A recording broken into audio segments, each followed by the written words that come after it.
Done on January the 26th, 1997 in Columbus, Ohio. The interviewee is Marvel Rowland, President of the 12th Armored Division Association. The interview is being done by Dr. Vernon L. Williams, the Department of History at Abilene Christian University. Marvel, if you would, let's start off with just a little background on where you grew up, who your parents were, and where you went to school. Give us a little background on that. And whenever you're talking about anyone like your mother, please tell us the names of those people as you're talking about them. So start us off with your earliest memories, who your parents were, where you lived. Well, I was born in Chester Hill, Ohio, which is in the southern part of Ohio. And when I was about 2 or 3 years old, we moved to Zanesville, which is about 50 miles from here, east of here. I went to school at my earliest recordings was about the time I started school, I guess. I went to a one-room schoolhouse, had to walk 2 miles to school, and lived on a farm, of course, and had fond memories of that place. We was a poor family, had been during the Depression, and things was so rough sometimes that we always had food though. My father and mother always seemed to have had food. Incidentally, my mother's name was Cora, my father's name was Jacob. And I remember the first day of school when I went to school. And they had about, I suppose, 20 children in the school, grades 1 through 8. First day in school, they had the first grade come up to the front row, and then they would talk to each one of them, and they wanted to know their ABCs. And I thought I'd show off because I knew mine, and I said them real fast. And the kids started laughing, the other kids, and the teacher said, don't laugh, you don't know them at all. We moved from there to back to town to Zanesville when I was in the 2nd grade. And we lived there this was about 1930, 31, when in the heart of the Depression. So we had to get someplace so we could grow something to eat. We got a place out on a farm south of Zanesville, close to the Muskingum River. Those are my fondest memories because we still had to walk to school, and I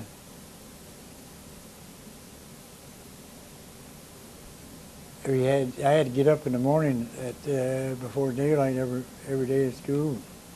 We'd milk the cow. First I'd go out on the trap line. We had set for rabbits, snares for rabbits also, for food. And then I'd come back to the house and milk the cow and come in and eat my breakfast, and I'd walk 2 miles to school.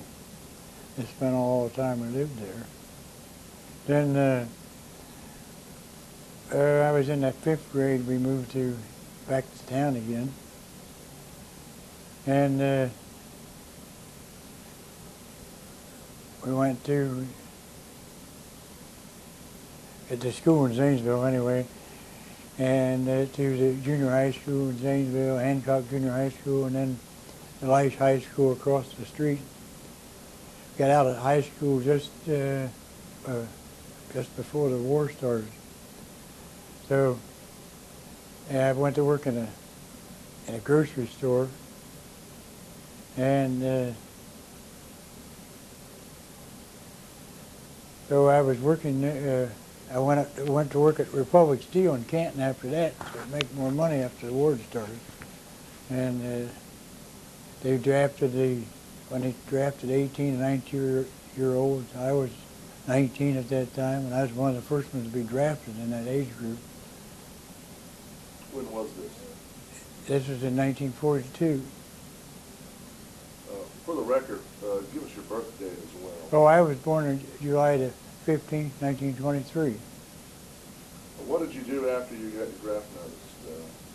Well, we had to go up to Canton, Ohio for it. Well, I had 7 days furlough. I take that back. We had to go to Canton for our physical. And when you pass the physical, they asked you if you wanted to go in the Army or the Navy. I chose the Army. And we had a 7-day furlough before we had to leave for camp. During that time, that 7 days, my mother died. And she was buried the day before I left for service. We went to Fort Hays here in Columbus, which isn't there anymore, for an introduction. Got our uniforms and so forth, our shots and whatever. And then we put on a train and went to Camp Swift, Texas. Of course, they don't tell you where you're going. You don't know whether you're going north, east, south, or west on a train, because they tell you nothing. And we got there, and it was playing. When I got off the train, the division band was there playing Deep in the Heart of Texas. Never will forget that. We knew where we was at. But the division was just being formed, the 97th Infantry Division. You want me to skip over my experiences with the 97th? No, go ahead. Just talk it through. All right. But anyway, you go through all the tests you have to see what you're best qualified for, and they decided I was best qualified for a clerk, so they made me a clerk in a regimental S4 section. And my duties were to, I went down to quartermasters. Well, first they assigned me, I think it was 7 or 8 men was on guard the night before, and for detail. And then I went down to quartermasters I had 4 trucks assigned to me. We went down to quartermasters and drew the rations for 20 companies. I had already made out the slips of which companies got how much of each item. I gave those to the detail, and they put them in piles that I had marked, A, B, C company, so on. And then after they were broke down, and we took them around to the kitchens. And I still managed to get my basic training at the same time. There was 2 of us, and we traded off. Although I got to skip a lot of basic training, I got all of it, but not as much. I fired expert on the M1 rifle on a rifle range. All the other training. I missed the 50-mile hike, so I didn't have to take that. There was 2 of us. That was odd, too, because there was 2 of us sitting there, and they were going to take 2 hikes. So I asked the other fellow, I said, you want to go first, or you want me to go? And he said, well, I'll go first and get it over with. I said, okay. So he went on, they never did have a second one. They come back with blisters on their feet. But we went on maneuvers in Louisiana that fall, in the fall of 43, and was there till January, I believe it was. We went from there to Fort Leonard Wood, Missouri. Now, was that the fall of 42 or 43? That'd be in the fall, in January of 44, we went into Fort Leonard Wood. In the spring, I should say, in January. Anyway, we was there till when we got there, then all I had to do was work every day at the regimental supply. Go get the rations, same thing. But in the summer, I guess it was about July, 1st of July, they took part of the people out of the 97th and sent them overseas as replacements. I was one of those. I got a furlough first before I went a week's furlough back home. And we went from there. They sent us over to Fort Meade, Maryland. we was there for a few days, and they kept giving us training, more training. Then we sent out to Fort Panther, which is way back in a pine woods with pine trees. Everything was hid. We got on the ship. I went over on the USS General Black victory ship. What do you remember about the voyage? It was very boring. We had 2 meals a day, and you get through one line for breakfast, and you have to get back in the line for the next meal because there's that many in that chow line. So all they gave us was sea rations in gallon cans. I didn't get sick, but a lot of them did. We had ships. It was a convoy, and there were ships as far as you could see in all directions. I never knew how many ships was in that convoy. There wasn't any entertainment at all. You played poker if you had any money. If you didn't, you just sat around on the deck or wherever. You had belts you used had to wear those for life jackets, but they were belts. Just like you had a thing on the front that you'd squeeze it, and then air would come in it. That's the only life. They had very few lifeboats on the ship. We landed in Naples, Italy. This was in July of '44. And again, we went to a replacement depot just north of Naples, where Mussolini's son-in-law's farm was at. The Army had taken over his farm and made it into a replacement depot. I was assigned in an office.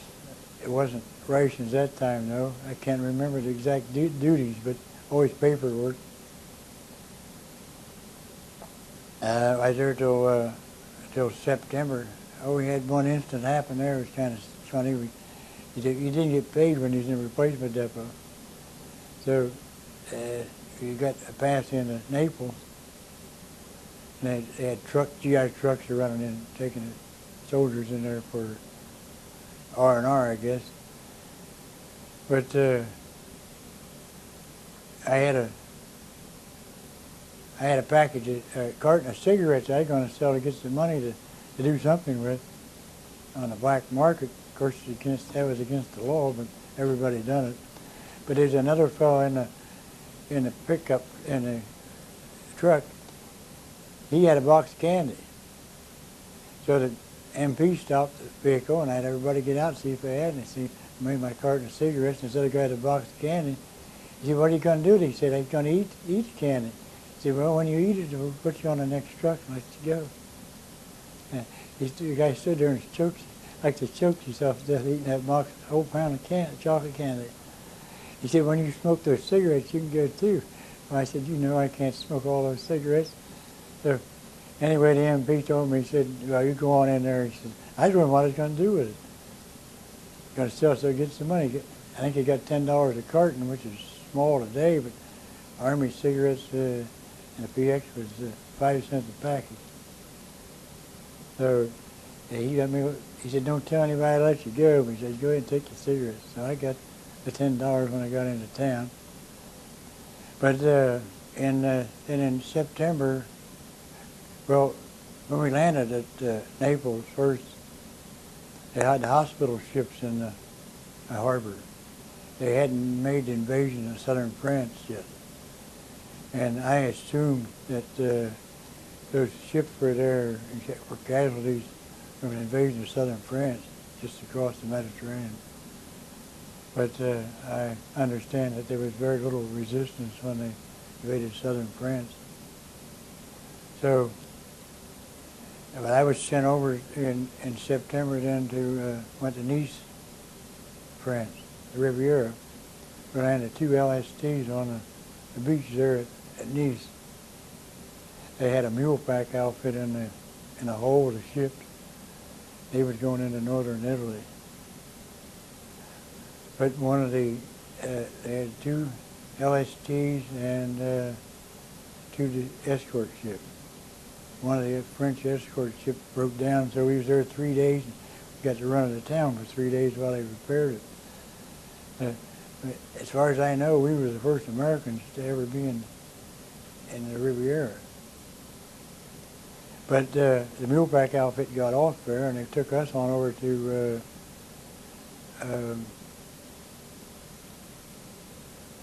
southern part of France, Marseille. Dropped us off there. We camped out there a couple of days up on the hill and sent us up to a replacement depot.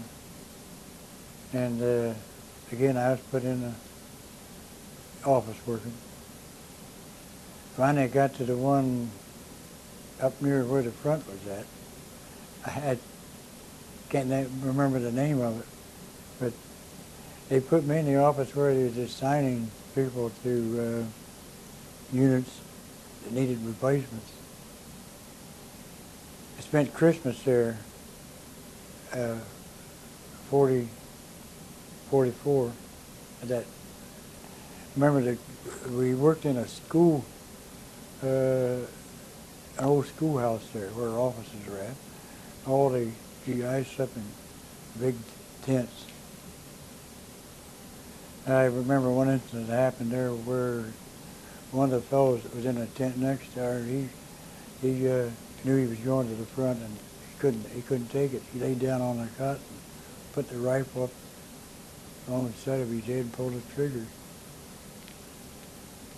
They tried to get the fellows who slept in that tent to clean it up, and they all refused, so they took the tent and burned it.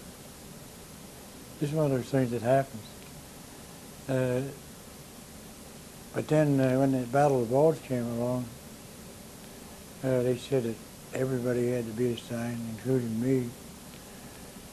A lieutenant there told me I could have my choice of any divisions that needed replacements.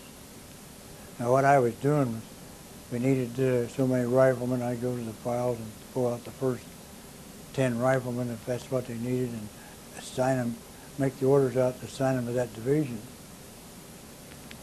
So there was 2 armored divisions and numerous infantry divisions that needed replacements.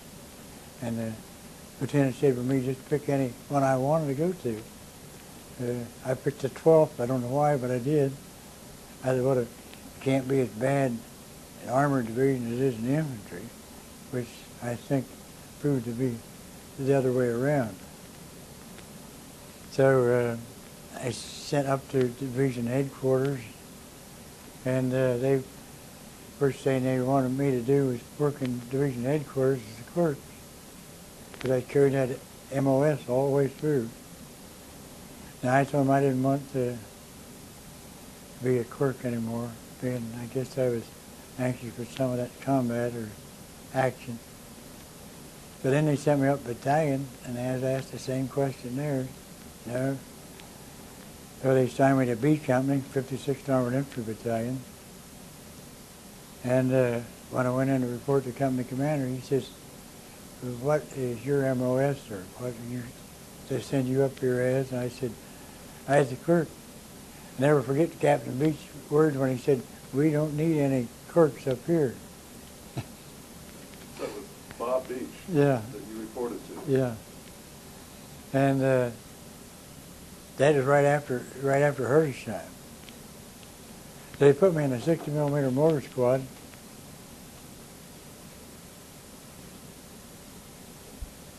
Okay, let's pick up the story now. You reported to Bob Beach. What else do you remember about that day? People you met, what happened to you, where'd you go when you got to the company? Well, they put me in the,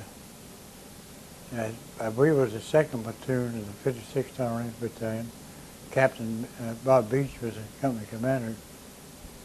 And they assigned me to a Red Greenfields Motor Squad. as second gunner in a 60 millimeter motor squad. I don't know why I was chosen for that, because I had never fired one in my life. But it don't take long to learn. We knew he was going back to the front very shortly, so the first gunner was Robert Hunt. And in case you don't know, the first gunner sights the mortar and the second gunner drops the shells in the tube. So we went out there and practiced on that, not with live ammunition, but went through the motions and the sighting day after day until nobody had to tell us. We went out and done it automatically because we knew we had to do that. So I guess about 3 days, if I remember right, they said we was heading out, but they don't tell you anything. You don't know anything, just it's time to go, so you get in the half track. And Ray was up in the front with the driver, and the rest of us in the back, and they had about as much experience as I had. So Red said, get all ready back there. So we thought they were going to start firing any minute. And we took the mortar shells comes in a casing, two pieces that slides together, round. And we took all those shells out and laid them out on the floor of the aft track, pulled the pins out of them, out of the nose. And he looked back there, and I thought he was going to go nuts. Get those pins back in those shells. If we'd hit a bump, we'd blow up the whole column. So that's just something. You learn fast. And well, we did go. That time it turned out to be just a practice drill. We didn't go there. We come back to town for a day or two, and then we went out to the front from there. My first night on the front, we was out in the woods at dark, and we had 2-man foxholes. And you had to dig a foxhole for 2 men, which is wide enough for you across your shoulders and wide enough for one to sit down and the other one to stand up with his head out of the hole. Get brush to put over the hole so the enemy couldn't see. But we was right beside of a tank. And we'd heard the radio on the tank, but he'd sleep an hour or two and then trade off, stand guard all the time. Nothing happened, but we sure, and it was cold in January. So, January 45. When did you first encounter action then? Well, soon? Yes. Well, you can't remember in what sequence things were, but I remember the first time I was up there. I guess it was around Colmar where I think action. I can tell you the things we saw when I first entered. Somebody else had got into Colmar before us, because there was numerous divisions down there at that time. And although the 12th was in on it, we must have been in reserve that day. Because when I entered the gate, there was a stone wall with a gate. We went through there, and I never will forget that they had. There must have been 10 or 12 at least dead Germans laying there, and they'd pulled them off of the street so they wouldn't run over them, the bodies. They had some of them. I had one guy leaning up against the telephone pole, or sitting down, leaning up against the wall, some of them on the sidewalk. Quite an experience for your first time. And that's one experience. What about before we go on with that, could you describe your half track, the way it was laid out, and where you stored the equipment, anything where the driver was, what kind of armament did you have on the half-track, that kind of thing? Anything you remember about that? Well, the half track had plating, was, I think it was 1/4-inch steel, the whole half track, the size. Some of the half tracks had a door in the back, some didn't. There was no cover over it, only a canvas cover, but I never remember using the canvas when I was in the office, never put the canvas over it. We had a rack across the back of the half track that where they stored the ammunition. Underneath one of the, had a seat on each side running from front to back, and that's where the squad set up. There were bench seats, or were they individual? Bench seats. I think they were individual pads, but I'm not sure. Your knees was right up against each other, and underneath one of the seats they had a bazooka. Up front, the squad leader rode up front in the seat with the driver. We had a round circular track that the machine gun run on, and you could stand in the front and fire the machine gun any angle to go around that track, and it went up and down. So they were used mostly for anti-aircraft. We had a 30 caliber water cooled on our half track. Some of them had 50 caliber air cooled on them. Tell us, if you can remember, the men in your squad going into combat, just who were they and what jobs did they have? Okay. I doubt if I can remember all their names, but I'll try. As I said before, Bob Hunt was the first gunner, and I was the second gunner. You had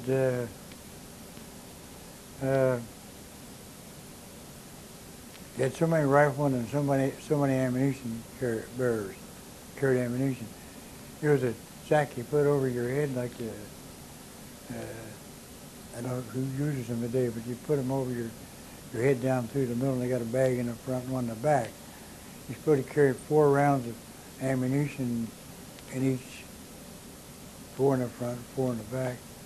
Now, the first and second gunner was traded off carrying the mortars when we was out of the track, and but we knew we did the ammunition, so the one who wasn't carrying the mortar carried the ammunition, volunteered to carry it. What about the driver and squad leader? Well, the squad leader went with us. The squad leader, in a 60 millimeter mortar, or any mortar as far as that goes, leaves quite a muzzle blast as you can see. So they always try to put the mortar, set the mortar up behind the house or behind the hill or someplace. Although you're right with your platoon and company all the time, you tried to hide it because of that muzzle blast. One time we was in one town, so you run into all kinds of situations. So this one time, the half track wasn't with us. It was quite a ways away at the time. So these guys had to keep going back and bringing ammunition up to us when we needed it. I remember one time we was in this barnyard, and it was firing over this house, and Red was up in the upstairs of that house with his binoculars so he could see. He's the one that calls the settings down for your mortars. When you fire, you say fire 2 for effect, and you fire 2 rounds, and then he tells you which way to move your mortar. So anyway, we'd fire, or 3 for effect, not 2. So we had fired a number of rounds that day, and the ground was soft, so the plate on the mortar kept going down in the ground, and it got down so far that the first gunner had to almost lay down in order to sight it. And anybody who has fired or knows anything about a mortar at all knows that you don't sight the sights at what you want to hit. You pick a spot like a limb on a tree or a knot hole in a tree or side of a building, and you keep it aimed at that all the time. You move your barrel to compensate up and down, and move it up and down and right or left, but you keep aiming on the same thing. They have levels on there, 2 levels that you have to level up and keep it on where your sight is at. Well, anyway, this thing got down the ground. We decided to move it. So we picked it up and moved it over a few feet to the right, and we could see, but without even sighting up the barrel, we were going to miss the house. And Red dropped, they said fire 3 for effect, and I dropped one tube in and off. Well, the bang went off. I thought it was an incoming shell, and I dropped the second one in. But about the time I dropped the second one in, a tree limb fell on me. The first round it hit a tree limb and went off right over our heads. And Red come running down there. He thought we was all dead. He thought a shell had come in and killed us all. But that's some of the things, the crazy things you do. It's surprising. There wasn't more accidents like that. Another day, we went out on patrol. I think that was Easter that spring, and we had went as far as we could. We run out of ammunition and everything, gasoline, I guess, for the tanks. And we'd stopped for a couple of days, so it's in our half track out on patrol to see if there was any Germans. They did run into some, incidentally, that day. They had left a bunch of old men and young kids there in uniform. They were supposed to be the rear guard, I guess.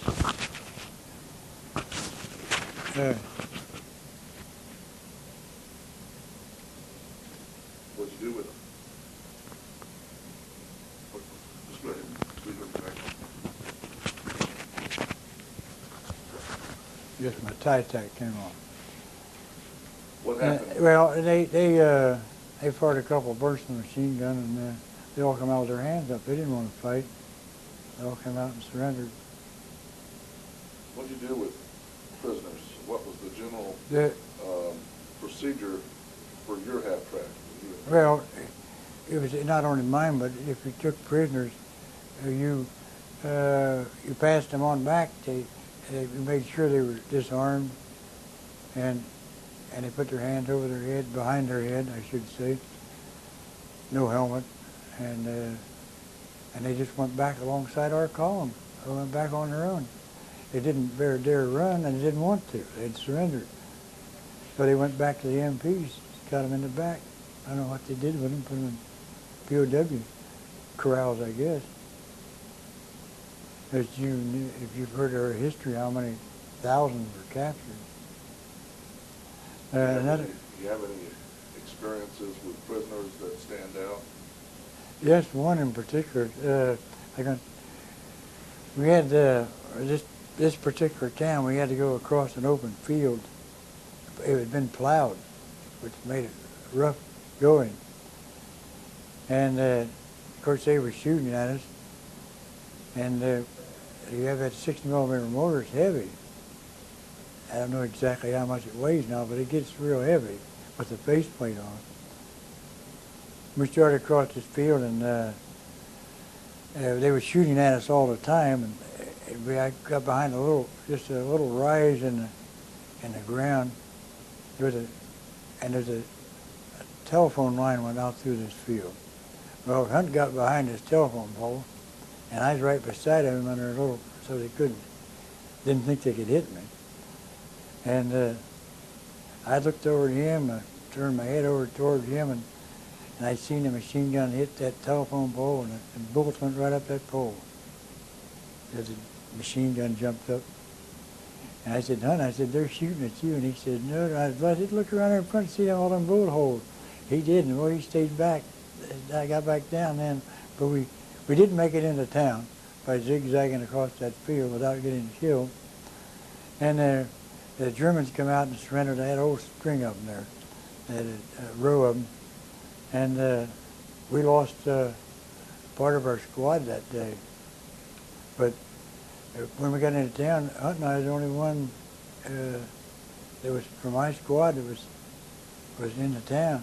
But these prisoners, one of them had a Iron Cross on his uniform. I can remember this. I bet he was scared. I reached up and jerked that Iron Cross off of his uniform and put it on the ground and put my foot on, twisted my foot. I bet he thought he had it. But I'm proud to say it. I'd never shot a a German without unarmed German. So you didn't keep the Iron Cross? No, I threw it on the ground and dumped it in the ground. Mad. Well, they didn't. Things like that didn't mean anything. The Germans left rifles every place. You just when they surrendered, we picked them up, took them by the barrel, made sure at first they were unloaded, and wrapped them around a tree so they couldn't be used again. Hundreds of them clear across France and Germany. But that was one incident. What about your squad now? You said you lost them. Well, they got enough. They weren't killed, but they got separated some way or another. But we from the three platoons, they had enough men. There's a motor squad in each platoon. We got enough men to make one squad, and then we went on from there. Another town. This is where Captain Gagliardi was killed, upon the hill above this town. I never will forget this, and I hope Bob Beach will forgive me for saying what I'm going to say. But when Captain Gagliardi got killed, I was right near him. I was down in a ditch and was a couple other guys, and they was firing. You could hear them bullets right over your head, and I have heard that they had to be within 4 inches of your head in order for you to hear them. I knew I couldn't get up, but the tanker saw that we were pinned down, so he pulled the tank up in front of us so we could get out. But that's where Captain Gagliardi got killed. And I don't know how it happened but this happened in a lot of towns. The Germans would put up a big fight and then they'd pull out. They'd leave a rear guard to hold it off for a while so they could get out of town. You could hear the vehicles starting up and leaving. Anyway, we went into the town and I got in Bob Beach's half track. And he said, now, when we got into town, he said, I want you to take this house, and find another house. He said, I want you to burn them down. And went down the street. He took every man in the half track and signed them to the house. You don't remember what town this was? No, I can't remember. Bob Beach would remember, I think. But this was in retaliation for... Yes, Bob Beach and Captain Gagliardi were very good friends. So by the time you entered the town, the captain was already dead? Oh yes, he had died. He got killed before that. But you didn't see it happen? No, but I was right there, within a few feet of him. I seen him out walking around, and I knew he was going to get killed. I said, he'll get killed walking around that way out there. And what was he doing? I seen him. One time he was talking to the tanker on the phone. They have a phone on the back of the tank so they can talk to the directing fire. But anyway, Captain Beach told me here a few years back that he burnt down the city hall. But I went in his house, and I'll tell the experience because it was kind of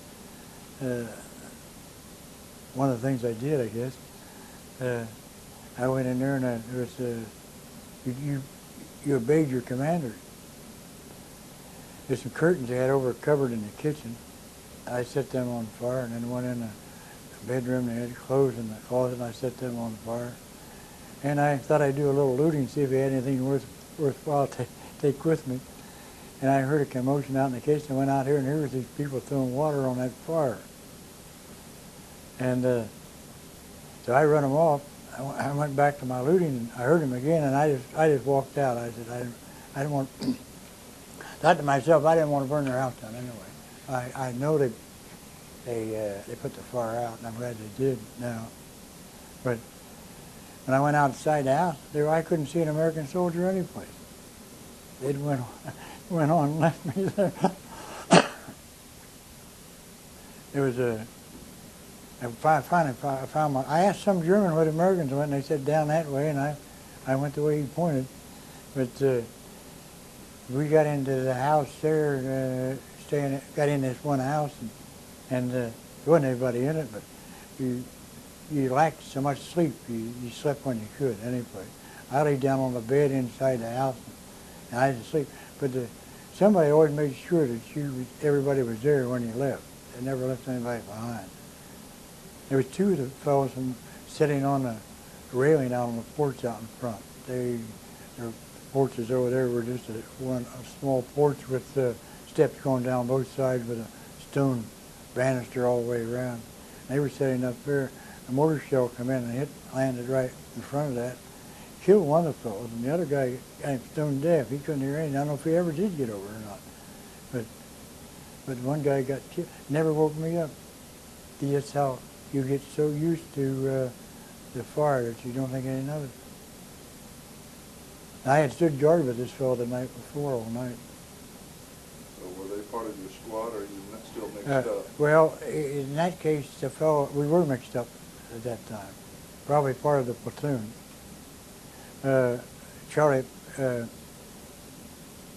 George DeWitt was our platoon leader. He lives in Michigan.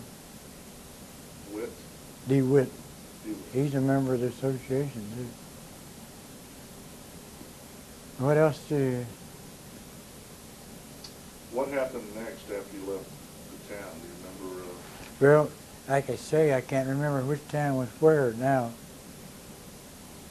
There's a lot of things that went on. One day we was in reserve, and we was sitting in the half track. We was all sitting up on the edge of the half track. They usually rode that way instead of sitting down. I don't know why, but they did. And there's a German truck burning. We was pretty close to it. And all at once that fire reached the ammunition in that truck, and boy, you never seen so many guys scramble in your life. And the guys in the squad had been picking up souvenirs along the way. And we had more souvenirs. We didn't have room to sit. So I started pitching until I got a seat. Nobody said a word. But that's some of the things that happened. What about the death camps? Did you ever witness No. any of that? No, I never got in there. The A Company was the one that I believe was in the death camp. What about the French people as you're moving through France? What was the relationship, do you remember, with people that when you would have to bill it for the night or whatever, what was the relationship and what was the rules that you went by? Well, most of the time you didn't stay in houses. You only stayed in houses when you stayed for a rest for a day or two. When it was too far ahead, you had to wait on the infantry to get up or something, get up to us. But the relationship I thought they were good with the French people. We stayed, when I first joined the 12th, we was in a house where I practiced with the mortar so much. We stayed in a house there, and I only seen one person, a man, and they kept giving him cigarettes. He kept bringing the wine up out of the basement. I remember that. But the relationship was pretty good. Then I think it was the same town or another one. We went out I guess to find some cognac or something, and run into a guy who was a barber. Some of the guys needed a haircut, so one of the guys went back to get a pair of scissors so he could cut her hair. He didn't have any equipment, this Frenchman, but he had plenty of wine. And I don't think the guy ever did make it back. But I think when I got back to that house that night, I was sick, sicker than a dog. I didn't do that anymore. But in Germany, I guess you've heard this probably before, if we move into town, we told the Germans to give them an hour to move out, everything they want to take with them. Commanders tell me they have an hour and take over a whole street. We move in. What kind of attitude did you encounter? Did you ever have any connection or contact with German civilians? Oh yes, lots of it. The German civilians were, maybe because they had to, but they seemed friendly. none of them was hostile. None of them. They were scared to death. I can understand that. There's another town that we, and again, I can't remember the name of the town because I didn't know then where it was at. The only ones who knew was the higher-ups. I don't even know whether the squad leader knew what towns they were. But I've asked Red, he's a member, numerous times he remembers in this town what the name of it was. But we'd captured this town, or got into town, and was cleaning out the houses. The neighbor shelling us was up on a hill on the other side of town. They was dropping shells in on us. And there was a building out a couple hundred feet from the main part of town. Now these are villages, not I'm speaking of. And so the first gunner and I went out there. We thought they were shooting from there, so we went out there. There wasn't anybody in the house, but we was inside. About that time, a shell burst outside, and a piece of shrapnel came through the windowsill, the casing on the window, I should say, landed on the piano right beside me, a great big piece of that shell. I said, we better get out of here. So we got back out and started back for the town, and they started shooting at us with a machine gun. I could see them, the dust flying at my feet all the way back. Never did get hit, though, but we got back and got the last half track going out of town. We withdrew. We finally come back later and took the town again, but this is some of the experiences that I encountered. I remember our first day in combat, when we went into a town, I thought, when I crossed the field into a town, I thought, I'll get behind a tank, they can't hit me. I found out real soon that that's where they fired the big guns at, is the tanks. So from then on, I stayed out in the open. What about eating? Tell me a little bit about, now that you're on the move, in combat, what'd you carry with you? What about hot meals, that whole thing? We never got any hot meals in combat. They gave us, in the morning you get 3 K rations. They were in boxes, 4 or 5 inches wide, and maybe not that wide, but they're oblong.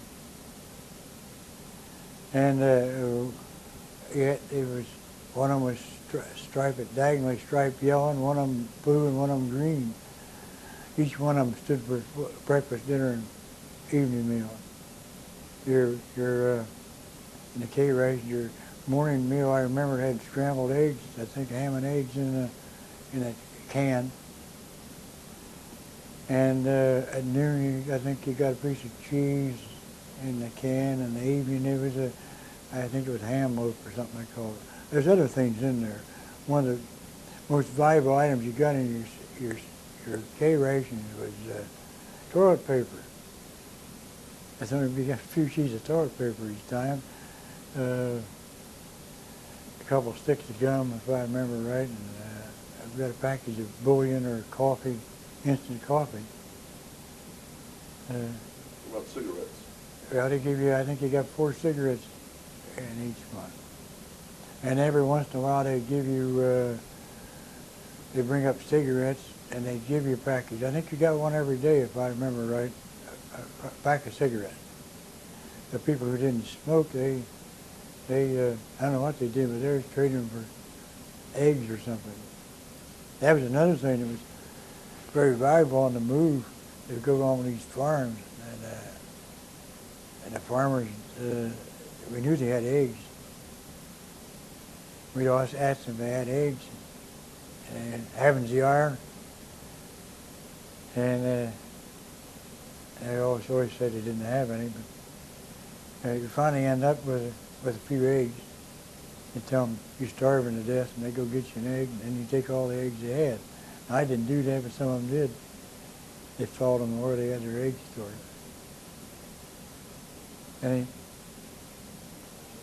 Does that satisfy you about the food? We did when we pulled back. They would have a mess hall. We eat in the mess hall, but when we'd have a rest for a day, there was mostly sea rations, just heated up, hash or stew. That's about all the sea rations they had then. Well, stew, or then you had another can with your sea rations. And I have a couple cans at home if you'd like to have them. Well, what about medics? Now, the division had the 82nd Medical Battalion. Each of the other battalions, the line battalions, had medics assigned to them. Do you remember a medic or a group of medics with you? I think it was a medic assigned to, I can't tell you, there was one at least to our platoon. Maybe it was for the whole company. I think it was one for each platoon. And the medic did ride in our half track. Remember who he was? He's a Polish fellow. You have a picture of him I gave you. He was a good medic. Remember any occasions where he was working with any of the wounded men that was in your squad? Or I can't recall of anywhere he worked on somebody was seriously wounded. You moved on and somebody got wounded. You didn't stay around.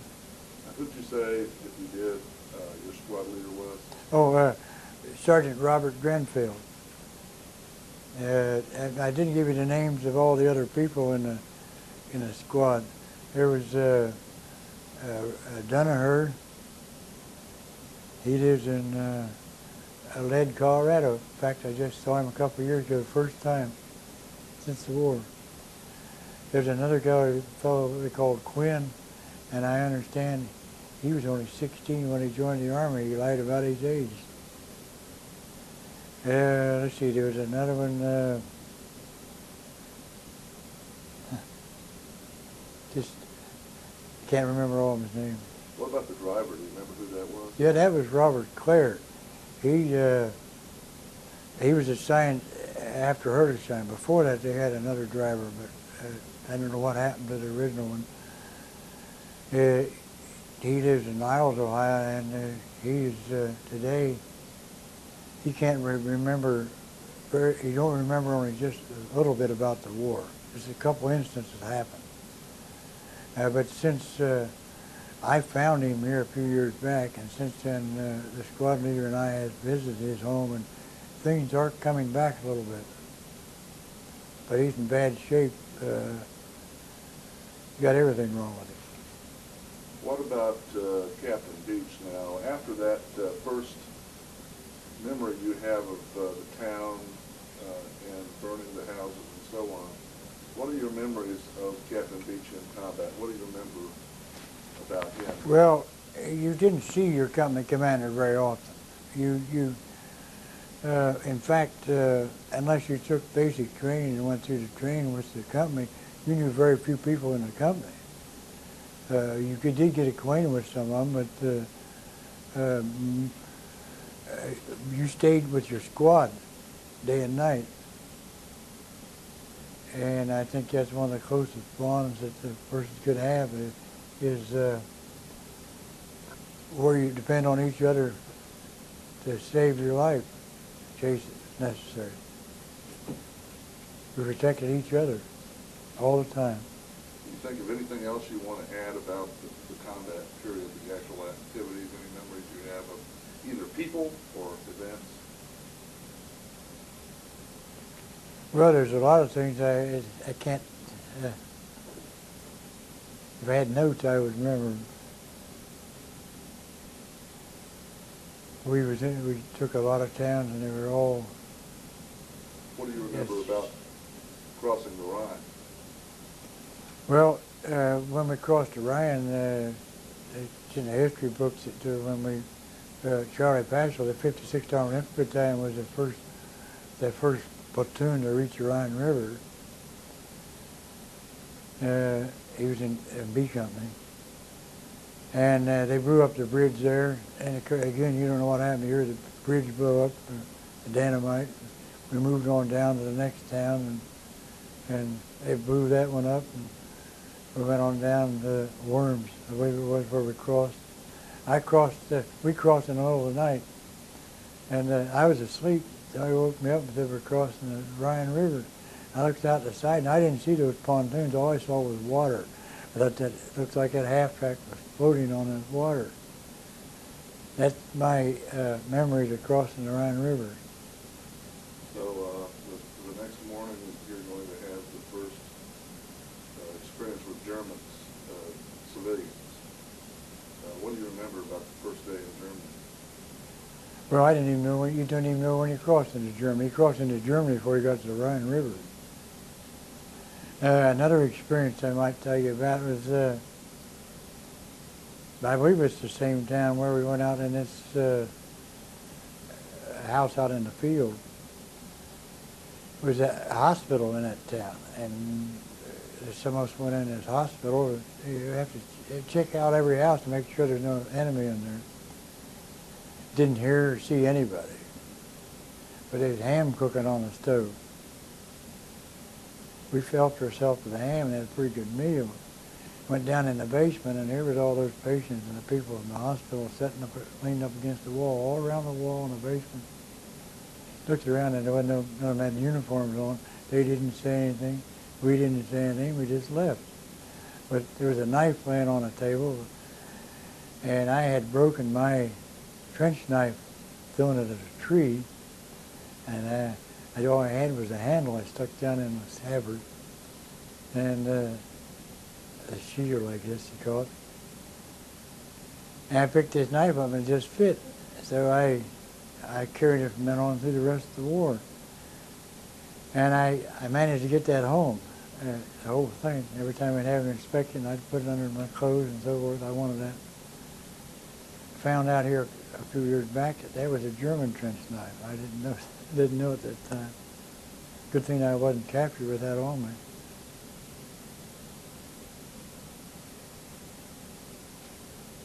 What about General Roderick Allen? You ever hear any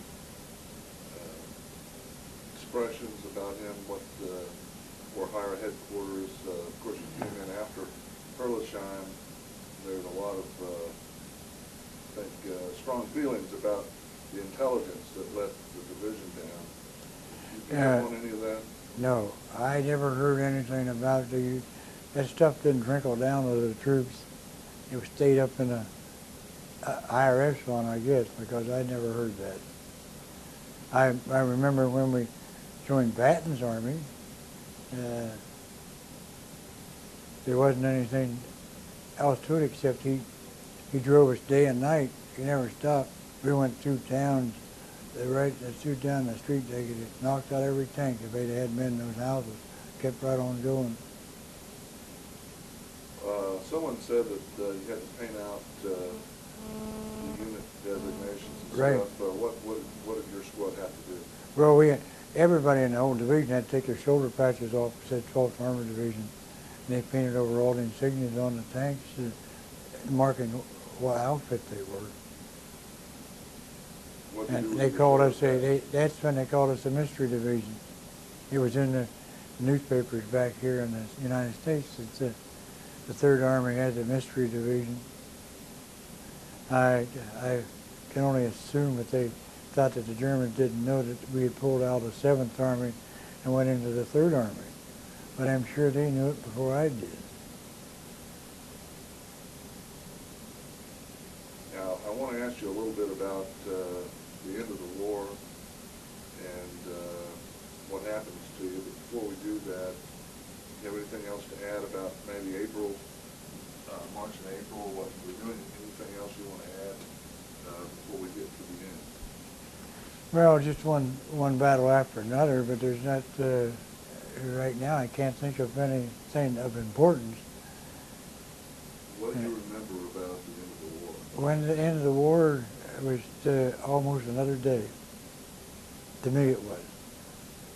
We had ended up in Austria on the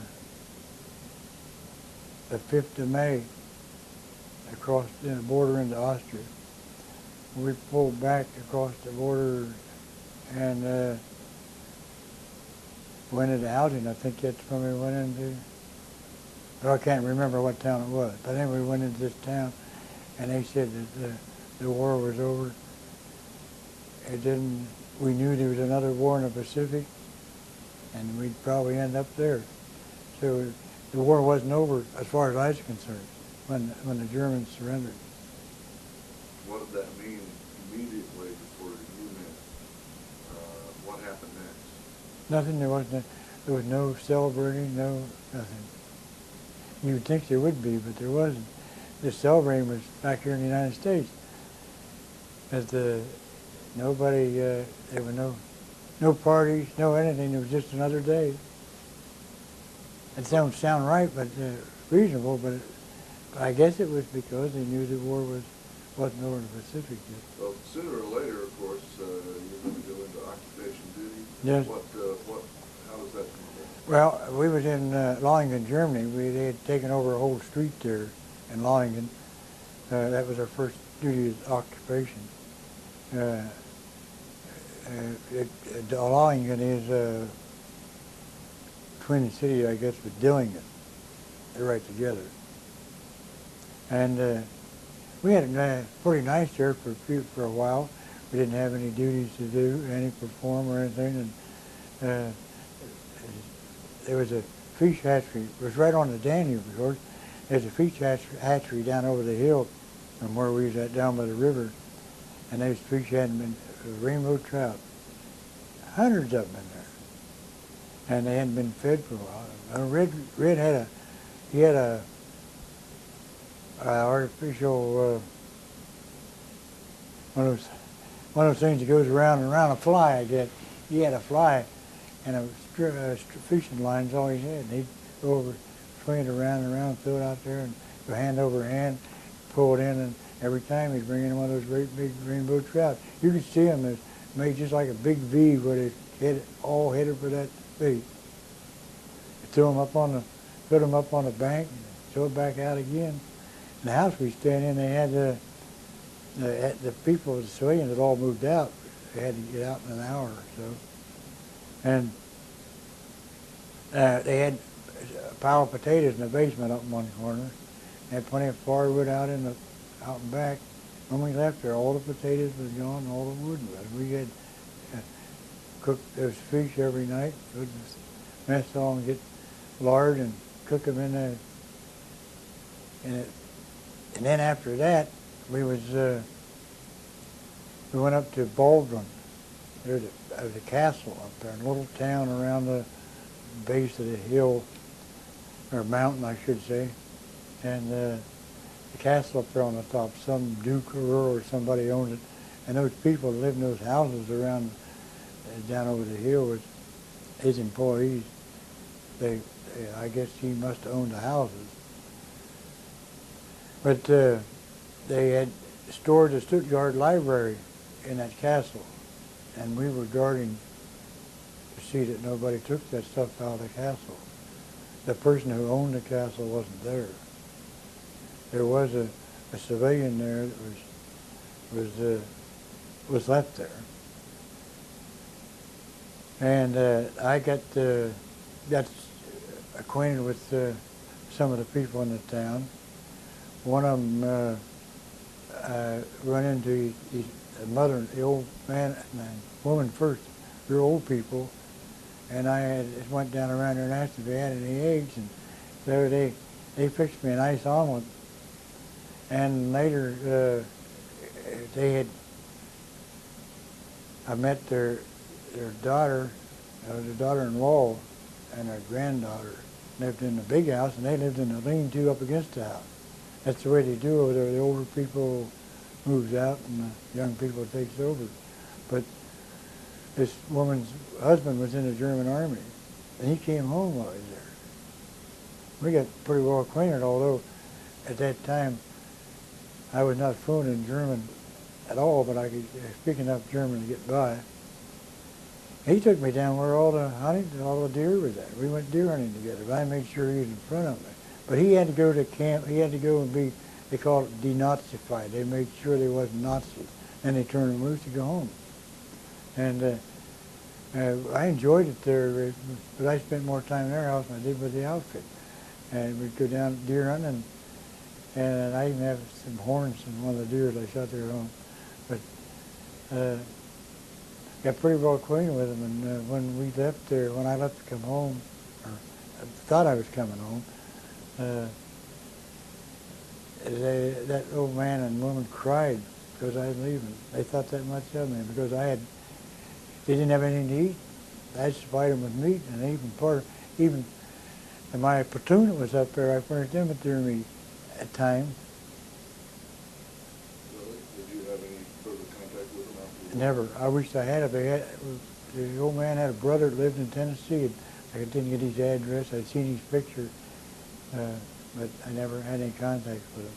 But from there, then in September, at a time, just about the day they dropped the atomic bomb, we was shipped out, some of us from the 12th, and we was supposed to go to Antwerp, Belgium, and sent to the States for a furlough and then go to the Pacific. That was the schedule.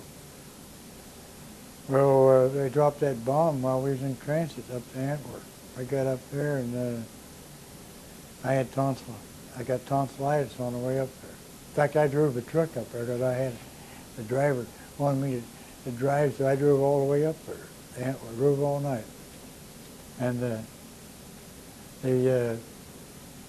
I was so sick the next morning, I went on sick call and they put me in the hospital and I had tonsillitis. I stayed there a week and I missed the boat back home. They shipped out without me. And at that time, they decided I didn't have enough points. They started on the point system.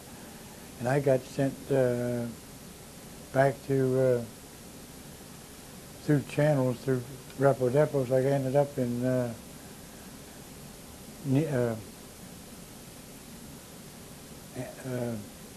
Linz, Austria.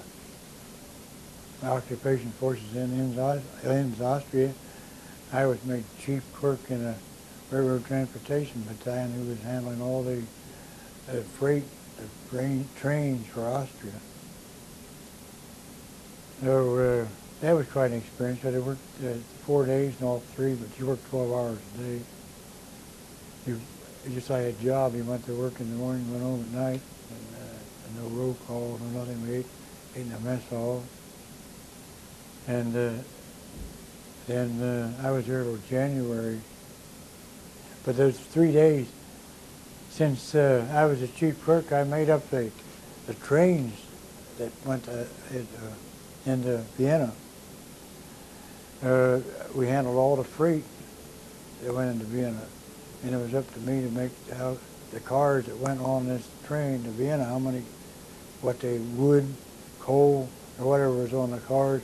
I had the list of where they were at and all the yards, and some of them was in different towns.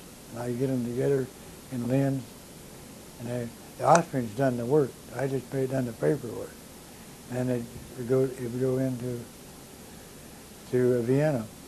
They had there was 2 civilian trains a day went into Vienna, but I want to remember that the Danube River, Linz is on the Danube, and on the other side of the river was occupied by the Russians. Vienna was in the middle of the Russian territory like Berlin was in Germany. So we had one train that went into Vienna for American military personnel. The Russians made us go through their territory at night to the Russian section. One night, the train had to stop for water. It was electric. The train was electric until they got to Linz, and then they had to switch over to steam locomotive. And when they had to stop for water on the way up, and there were 2 drunk Russian officers tried to get on the train, and the sergeant tried to tell them that they wasn't allowed on there as Americans, and the guy wouldn't take no for an answer. The 2 Russian officers, they pulled their pistols out, and this sergeant pulled his out and shot both of them. Killed one of them. And from then on, they put machine guns out the windows on our train that went to Vienna. But there was they expected retaliation, but there wasn't any.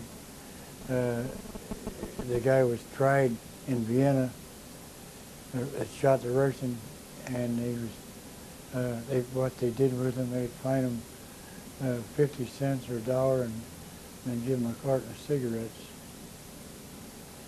And that way they've been tried, found guilty, and can't be tried again, the same crime. But that's what happened. Where does the war end for you? Well, I came from there in January. I started back to the States, came back to on USS Ernie Pyle, another Liberty ship. Incidentally, it took us 2 weeks to go over and 1 to come back because we was in convoy going over, come back for ourselves. We landed at Newport News. I believe it was New York, up in there someplace.